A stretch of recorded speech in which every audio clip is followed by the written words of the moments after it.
ছাত্রছাত্রী বন্ধুরা, আমার ইউটিউব চ্যানেলে তোমাদের স্বাগত। আমি আমার আগের ভিডিওতে তোমাদের বলেছিলাম যে কোনো একটা বিক্রিয়ার বেগ বা হার যে বিষয়গুলোর উপর ডিপেন্ড করে তার মধ্যে একটা গুরুত্বপূর্ণ বিষয় কি? একটা গুরুত্বপূর্ণ বিষয় হলো বিক্রিয়কের গাঢ়ত্ব। বিক্রিয়কের গাঢ়ত্ব। এখন দেখো যে কোনো একটা বিক্রিয়ার বেগ বা হার সেটা বিক্রিয়কের গাঢ়ত্বের উপর কিভাবে নির্ভরশীল সেটা সম্বন্ধে সর্বপ্রথম বলেন 1865 খ্রিস্টাব্দে। 1865 খ্রিস্টাব্দে দুজন বিজ্ঞানী, তাদের নাম কি? তাদের নাম হচ্ছে গোল্ডবার্গ এবং বিজ্ঞানী ভাগে। এই দুজন বিজ্ঞানী সর্বপ্রথম বলেন যে কোনো একটা বিক্রিয়ার বেগ বা হার কীভাবে বিক্রিয়কের গাঢ়ত্বের উপর নির্ভরশীল হবে। বিজ্ঞানীরা কি বলেন? বিজ্ঞানীরা বলেন যে কোনো একটা মুহূর্তে, যে কোনো একটা মুহূর্তে কোনো একটা রাসায়নিক বিক্রিয়ার বেগ বা হার বিক্রিয়ার যে সমিত সমীকরণ, যে ব্যালেন্সড ইকুয়েশন, সেই সমিত সমীকরণ অনুযায়ী অনুসংখ্যার ঘাতে উন্নীত বিক্রিয়কগুলোর গাঢ়ত্বের গুণফলের সঙ্গে সমানুপাতিক হবে। যেমন ধরো আমি একটা বিক্রিয়া নিলাম এরকম, ধরো এখানে বিক্রিয়া নিচ্ছি A প্লাস বি, এইখান থেকে বললাম প্রোডাক্ট, এইখান থেকে বলছি প্রোডাক্ট, এরকম একটা বিক্রিয়া নিয়েছি। তো এই গোল্ডবার্গ এবং ভাগে তাদের যে সূত্র, কি সূত্র? ভরক্রিয়া সূত্র। অর্থাৎ দেখো ভরক্রিয়া সূত্র, ল অফ মাস অ্যাকশন। ভরক্রিয়া সূত্র অনুযায়ী এই গোল্ডবার্গ এবং ভাগের মতবাদ অনুযায়ী এই যে রিয়াকশানটা, যে A প্লাস বি থেকে প্রোডাক্ট, এই রিয়াকশানটার ক্ষেত্রে বিক্রিয়ার বেগ বা হার কী হবে? বেগ বা হার এইটা ভ্যারিশাস হবে কি না, এই যে বিক্রিয়ক আছে A এবং B, এদের গাঢ়ত্বের গুণফলের সঙ্গে ভ্যারিশাস মানে সমানুপাতিক হবে। অর্থাৎ আমরা লিখতে পারি, দেখো যে বেগ বা হার ভ্যারিশাস হবে কি? Concentration of A into concentration of B। এবং যদি এখানে সমানুপাত এই যে চিহ্নটা যদি তুলে নিই, তাহলে বেগ বা হার সমান কি হয়? সমান হয় K into concentration of A into concentration of B। এইখানে দেখো যে সমানুপাত ধ্রুবকটাকে গুণ করেছি, কেটাকে কি বলা হয়? কেটাকে বলা হয় বেগ বা হার ধ্রুবক। এই হার ধ্রুবক সম্বন্ধে পরে আসবো অন্য ভিডিওতে, এটাকে বেগ বা হার ধ্রুবক বলা হয়। ধরো আমি আরও একটা রিয়াকশান নিই এরকম, যেমন ধরো 3A প্লাস, ধরো এখানে করলাম 2B, এইখান থেকে করলাম দেখো প্রোডাক্ট। ধরো এরকম একটা রিয়াকশান নিয়েছি। তাহলে এই রিয়াকশানটার ক্ষেত্রেও যদি আমরা ল অফ মাস অ্যাকশন, ভরক্রিয়া সূত্রকে কাজে লাগাই, তাহলে বিক্রিয়াটার বেগ বা হার কী হবে? দেখো বেগ বা হার এইটা তাহলে সমান হবে K into concentration of A cube into concentration of B টার স্কোয়ার। কারণ কি, যে সমিত সমীকরণ ব্যালেন্সড ইকুয়েশন আছে, এইখানে যে সহগগুলো আছে, অর্থাৎ দেখো A এর আগে আছে 3, B এর আগে আছে 2, এইগুলো কি হবে? এই যে গাঢ়ত্ব রাশি তার ঘাতে চলে যাবে। তার মানে বেগ বা হার সমান হবে K into concentration of A cube into concentration of B তার স্কোয়ার। কিন্তু বাস্তবে কোনো একটা বিক্রিয়ার হার বা বেগ সেটা কিন্তু নির্ণয় করা এত সহজ নয়, এত থিওরিটিক্যালি কিন্তু সেটা করা যায় না। গোল্ডবার্গ এবং ভাগে কি করেছিলেন? একটা ওভারঅল রিয়াকশান, সেখানে তার সমিত সমীকরণ, সেই অনুযায়ী বিক্রিয়ার বেগ বা হারটাকে থিওরিটিক্যালি বলে দিয়েছিলেন। কিন্তু কোনো একটা রিয়াকশানের বেগ বা হারকে থিওরিটিক্যালি বলা সম্ভব নয়। অবশ্যই কিছু কিছু বিক্রিয়া আছে যাদের ক্ষেত্রে তুমি এইভাবে তাদের বেগ বা হারটাকে নির্ণয় করতে পারো, কিন্তু থিওরিটিক্যালি, আমি বারবার কিন্তু যে টার্মটার উপর জোর দিচ্ছি, থিওরিটিক্যালি এইভাবে কিন্তু বিক্রিয়ার বেগ বা হারকে নির্ণয় করা যায় না। তাহলে অর্থাৎ দেখো এই যে বেগ বা হার যেটা করেছি, এটা থিওরিটিক্যালি যদি করি, থিওরিটিক্যালি এইটা কিন্তু করা যায় না, করা যাবে না। তাহলে আমরা বিক্রিয়ার বেগ বা হারকে কিভাবে তাহলে বের করব না, যেভাবে বের করা যাবে সেটা হচ্ছে পরীক্ষালব্ধ ফলাফলের উপর ডিপেন্ড করে, অর্থাৎ এক্সপেরিমেন্টালি তুমি কিন্তু কোনো একটা বিক্রিয়ার বেগ বা হারকে নির্ণয় করতে পারবে। তার মানে দেখো কোনো একটা বিক্রিয়ার বেগ বা হার বা তার গতিসূত্র, অর্থাৎ দেখো রেট লটা কি? রেট লটা হচ্ছে যে কোনো একটা বিক্রিয়ার ক্ষেত্রে বিক্রিয়কের গাঢ়ত্বের সঙ্গে বিক্রিয়া হারের সম্পর্ক। রেট লটা কি না, এটা হচ্ছে বিক্রিয়কের গাঢ়ত্বের সাথে বিক্রিয়া হারের সম্পর্ক। এটা তোমরা বের করবে কিভাবে? তাহলে এটা বের করা যাবে একমাত্র এক্সপেরিমেন্টালি, পরীক্ষালব্ধ ফলাফলের উপর ডিপেন্ড করে কিন্তু এটা বের করা যাবে, থিওরিটিক্যালি বের করা যাবে না। যেমন দেখো আমি একটা রাসায়নিক বিক্রিয়া ধরে নিচ্ছি এরকম যে 2NO2 gas plus F2 gas, এইখান থেকে ধরো হয়েছে 2NO2F গ্যাস, এরকম একটা বিক্রিয়া আমি নিয়েছি। এখন দেখো এই বিক্রিয়াটার ক্ষেত্রে যদি আমরা ওই গুলবার্গ এবং ভাগের যদি ল অফ অ্যাক্টিভ মাস বা ল অফ মাস অ্যাকশন যদি আমরা কাজে লাগাই, অর্থাৎ দেখো এখানে যদি আমরা ল অফ মাস অ্যাকশন যদি আমরা কাজে লাগাই, তাহলে বিক্রিয়া রেটটা কি হওয়া উচিত? রেট হওয়া উচিত দেখো K into concentration of NO2 তার square into concentration of F2। যেহেতু NO2 আগে 2 আছে তাহলে পাওয়ারের 2 চলে যাবে, ঘাতে এখানে 2 চলে যাবে, আর F আছে একটা, F2 আছে একটা, মানে কনসেন্ট্রেশন অফ F2 হবে। কিন্তু পরীক্ষালব্ধ ফলাফল কিন্তু সেই কথা বলছে না, অর্থাৎ এক্সপেরিমেন্টালি যদি আমরা এই রিয়াকশানটার ক্ষেত্রে রেট দেখি, তাহলে রেট দেখব কি? রেট সমান হবে K into concentration of NO2 into concentration of F2। অর্থাৎ বিক্রিয়ার যে রেট, সেই রেটটা NO2-র যে গাঢ়ত্ব তার এক ঘাতের সঙ্গে সমানুপাতিক, F2-র যে গাঢ়ত্ব তারও কিন্তু এক ঘাতের সঙ্গে সমানুপাতিক। তাহলে কি হলো? যে ল অফ মাস অ্যাকশন যেটা ছিল, ভরক ক্রিয়া সূত্র যেটা ছিল, তার সঙ্গে এক্সপেরিমেন্টালি ফলাফল কিন্তু মিলল না, পুরোপুরি আলাদা হয়ে গেল। তাহলে আমরা গতিসূত্র বের করব, আবার বলছি, তাহলে আমরা গতিসূত্র কোনো একটা রিয়াকশানের ক্ষেত্রে তার রেট লটা বের করব কিভাবে? থিওরিটিক্যালি না এক্সপেরিমেন্টালি? অবশ্যই কিন্তু তার অ্যান্সার হবে এক্সপেরিমেন্টালি।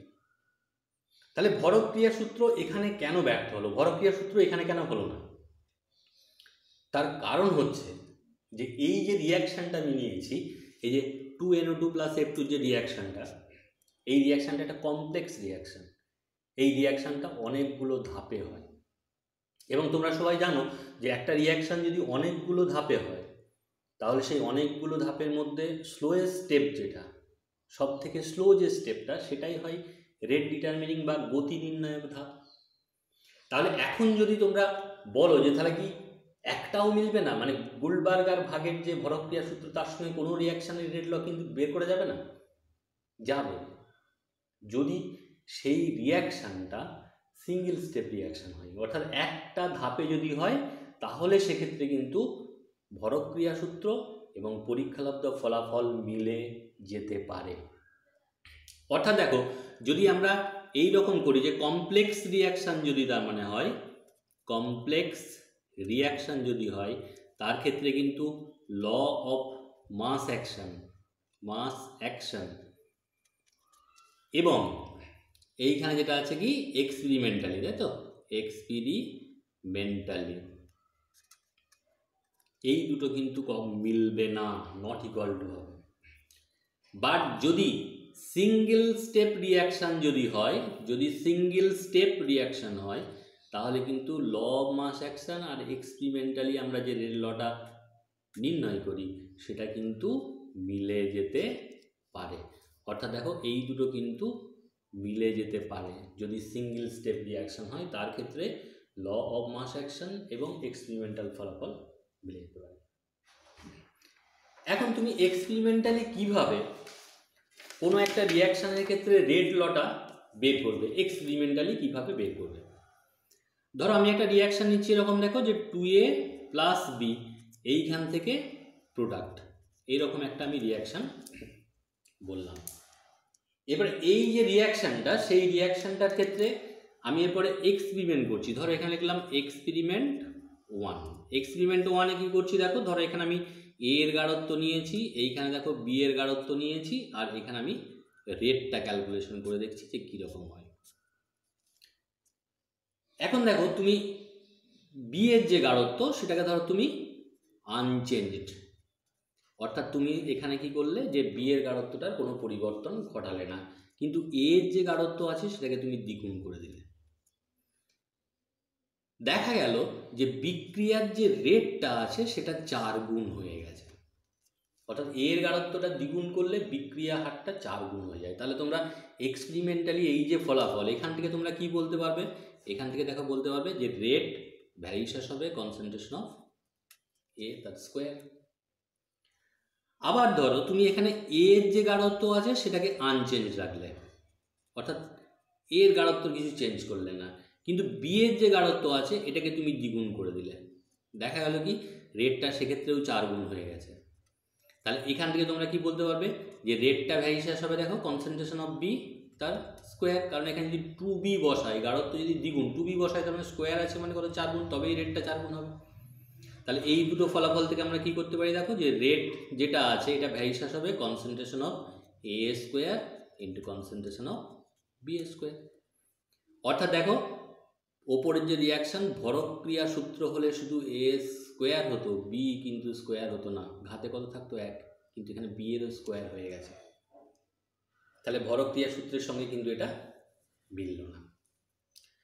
আবার দেখো তুমি ধরো এরকম করছো যে এখানে দেখো A এর গাঢ়ত্বটাকে ধরো দ্বিগুণ করে দিয়েছো, A এর গাঢ়ত্বটাকে দ্বিগুণ করেছো, B এর গাঢ়ত্বটা আনচেঞ্জড রেখে দিয়েছো, দিয়ে দেখা গেল যে রিয়াকশানের যে রেটটা সেটা দ্বিগুণ হয়েছে, রিয়াকশানের রেটটা দ্বিগুণ হয়ে গেছে। তাহলে আমরা এখান থেকে কি বলতে পারবো, এখান থেকে আমরা দেখো বলতে পারবো যে রেট ভ্যারিয়েশন কী হবে কনসেন্ট্রেশন অফ A, কারণ এটা দেখো যদি 2A করে দিই তাহলে 2টা বাইরে এলে রেটটা দ্বিগুণ হয়ে যাচ্ছে।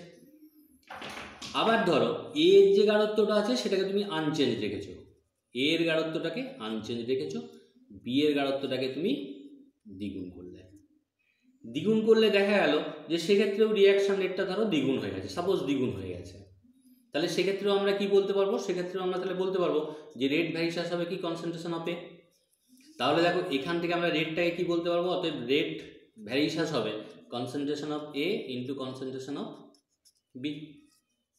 তাহলে দেখো এক্ষেত্রেও কিন্তু ভরক্রিয়া সূত্রের সঙ্গে মিলল না। আবার যদি সিঙ্গেল স্টেপ রিয়াকশন হয় তাহলে ভরক্রিয়া সূত্রের সঙ্গে মিলেও যেতে পারে।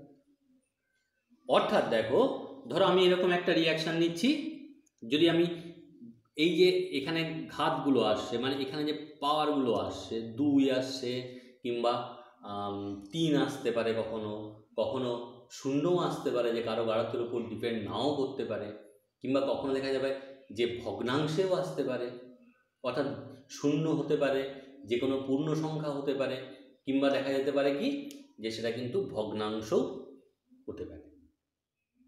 তাহলে কিন্তু শুধু ওই রিয়াকশানটি দেখে নিলাম, দেখে নিয়ে তার সহগটাকে ধরে নিয়ে ভরক্রিয়া সূত্র অনুযায়ী আমরা যদি ওই গুলবার্গ আর ভাগের মতবাদ অনুযায়ী যদি আমরা রিয়াকশানেরটা রেখে দিই তাহলে কিন্তু ভুল হয়ে যাবে। যতক্ষণ না এক্সপেরিমেন্টালি তুমি গতিসূত্র বের করছো ততক্ষণ কিন্তু তোমার ঠিক হবে না। ধরো আমি আবার একটা রিয়াকশান লিখি, দেখো ধরো এরকম একটা রিয়াকশান লিখলাম, ধরো আলফা এ, ধরো এখানে লিখছি দেখো আলফা এ, এরকম একটা আলফা এ প্লাস এইখানে দেখো বিটা বি, এইখান থেকে দেখো প্রোডাক্ট, ধরো এরকম একটা রিয়াকশান লিখলাম। তাহলে বলো তো রেটকে কি লিখবে, তাহলে রেট সমান লেখা যাবে দেখো একটা হাত ধ্রুবক রেট কনস্ট্যান্ট গুণ করছি K into concentration of A to the power কত হবে এক্স, এইখানে দেখো concentration of B to the power Y. এখন এই যে এক্স এবং ওয়াই লিখেছি এটা কিন্তু এক্সটা আলফার সঙ্গে সমান হতেও পারে, নাও পারে। ওয়াইটা বিটার সঙ্গে সমান হতেও পারে, নাও পারে। যদি এক্স আর ওয়াইটা আলফা বিটার সঙ্গে মিলে যায় তাহলে বলবো ভরক্রিয়া সূত্র অনুযায়ী যা তাই হয়েছে। কিন্তু এক্সপেরিমেন্টালি দেখা যেতে পারে যে ওটা মিলল না, সেই জন্য কিন্তু এক্সপেরিমেন্টালি তোমাকে নির্ণয় করতে হবে। তার মানে দেখো রেট সমান তাহলে কি পেলাম, K into concentration of A to the power X into B to the power Y. এইটাকে আমরা কি বলি, এইটাকে আমরা বলি রেট ল, রেট ল, বা এটাকে আমরা বলি কি গতি সূত্র, বা এটাকে আমরা হার সমীকরণ বলে থাকি, হার সমীকরণ এটাকে আমরা বলব। এখন দেখো এই যে হার সমীকরণ, এই হার সমীকরণে যে বিক্রিয়কের গাঢ়ত্ব যে রাশিগুলো আছে তাদের যে ঘাত, সেই ঘাতটাকে আমরা সেই বিক্রিয়কটার সাপেক্ষে বিক্রিয়াটার ক্রম বলবো। অর্থাৎ দেখো এই যে গাঢ়ত্ব এ আর বি এর গাঢ়ত্বের ঘাত কত আছে, এক্স আর ওয়াই। তাহলে যে এখানে দেখো বিক্রিয়ার ক্রম, বিক্রিয়ার ক্রম, বিক্রিয়ার ক্রম অর্ডার অফ রিয়াকশন, তাহলে উইথ রেসপেক্ট টু এ, এর সাপেক্ষে বিক্রিয়ার অর্ডার বা ক্রম কত হবে, তাহলে ঘাত কত আছে এক্স, তাহলে এর সাপেক্ষে বিক্রিয়ার ক্রমটা হবে কত X. With respect to B, B এর সাপেক্ষে বিক্রিয়ার ক্রম কত হবে না, বি এর ঘাত আছে ওয়াই, তাহলে বি এর সাপেক্ষে বিক্রিয়াটার ক্রম হবে ওয়াই। এবং ওভারঅল অর্ডার অর্থাৎ সামগ্রিক ক্রম, সামগ্রিক ক্রম কত হবে, এই যে দুটো আমরা এক্স আর ওয়াই যে দুটো ঘাত পেয়েছি তাদের সমষ্টি এক্স প্লাস ওয়াই, এটাকে আমরা এন দিয়ে বোঝাচ্ছি। তাহলে ক্লিয়ার হলো যে কোনো একটা গাঢ়ত্ব রাশির ওপর যে ঘাতটা থাকবে সেটা সেই বিক্রিয়কটার সাপেক্ষে বিক্রিয়াটার ক্রম, আর যতগুলো এরকম ঘাত থাকবে তাদের সমষ্টিটা হবে বিক্রিয়াটার সামগ্রিক ক্রম। ঠিক আছে, এবার দেখো এই এন এর মানটা কি হতে পারে, ধরো এন এর মানটা হতে পারে 1। যদি 1 হয় তাহলে আমরা কি বলি, আমরা বলি প্রথম ক্রমের বিক্রিয়া, প্রথম ক্রমের বিক্রিয়া। যদি দেখো এন এর মানটা 2 হয় তাহলে আমরা কি বলবো, দ্বিতীয় ক্রমের বিক্রিয়া। 3 হলে সেরকম আমরা কি বলবো, তৃতীয় ক্রমের বিক্রিয়া। যদি 3 হয় তাহলে আমরা বলবো কি তৃতীয় ক্রমের বিক্রিয়া। 0ও হতে পারে, অর্থাৎ কারো গাঢ়ত্বের উপর ডিপেন্ড নাও করতে পারে, তাহলে আমরা সেটাকে কি বলবো, সেটাকে আমরা বলবো 0 ক্রমের বিক্রিয়া। এইভাবে তোমরা কিন্তু ক্রমগুলো নির্ণয় করতে পারবে। এবং সবসময় তোমাকে মনে রাখতে হবে যে ক্রম নির্ণয় করতে গেলে সবসময় কিন্তু তোমাকে পরীক্ষালব্ধ ফলাফলের উপর ডিপেন্ড করতে হবে। ক্রমটা পূর্ণ সংখ্যা হতে পারে, ভগ্নাংশ হতে পারে, এমনকি শূন্যও হতে পারে। আবার দেখবে কিছু কিছু বিক্রিয়া আছে যেখানে দেখবে কি, যেখানে দেখবে যে বিক্রিয়াজাত পদার্থের গাঢ়ত্বটাও বিক্রিয়ার হার সমীকরণে লেগে গেছে, তখন সেক্ষেত্রে কিন্তু বিক্রিয়াজাত পদার্থের সাপেক্ষে বিক্রিয়াটার ক্রম নেগেটিভ হতে পারে। যেমন দেখো একটা বিক্রিয়া নিচ্ছে এরকম যে 2O3 গ্যাস, এইখান থেকে ধরা হয়েছে 3O2 গ্যাস, ধরো এরকম একটা রিয়াকশান। এবার এই রিয়াকশানটার ক্ষেত্রে যদি তুমি রেট বের করো তাহলে এটা দেবে K into concentration of O3 তার square divided by concentration of O2, অর্থাৎ আমরা লিখতে পারি কি K into concentration of O3 তার square into concentration of O2 to the power -1। তাহলে এই যে রিয়াকশানটা, এই রিয়াকশানটার ক্ষেত্রে বিক্রিয়াজাত পদার্থ দেখো O2-র গাঢ়ত্বটা কিন্তু কাজে লেগেছে, তাহলে এখানে উইথ রেসপেক্ট টু O2 অক্সিজেনের সাপেক্ষে বিক্রিয়ার ক্রমটা কত হবে, ক্রমটা হবে কিন্তু -1। সেরকম আরও কিছু বিক্রিয়া আছে যাদের কিন্তু কোনো সুনির্দিষ্ট সামগ্রিক ক্রম বের করা যাবে না, সেগুলো খুব জটিল বিষয়। এর পরে পরে আমরা দেখবো যখন উঁচু ক্লাসে তোমরা পড়বে তখন দেখবে যে তাদের ক্ষেত্রে এরকম অনেক কমপ্লেক্স রিয়াকশান আছে যাদের ক্ষেত্রে কিন্তু সঠিক কোনো সামগ্রিক ক্রম বের করা যায় না। আমার পরের ভিডিওতে এই যে বিক্রিয়ার অর্ডার বা ক্রম, সেই প্রথম ক্রম, দ্বিতীয় ক্রম, তৃতীয় ক্রমের যে বিক্রিয়া, সেই বিভিন্ন ক্রম বিক্রিয়ার ক্ষেত্রে হাত ধ্রুবক কী, হাত ধ্রুবকের একক কী হতে পারে সেগুলো তোমাদের বলবো। যদি ভিডিওটা ভালো লাগে তোমরা চ্যানেলটা সাবস্ক্রাইব করবে এবং লাইক করবে, যাতে আমার পরবর্তী ভিডিওগুলো তোমরা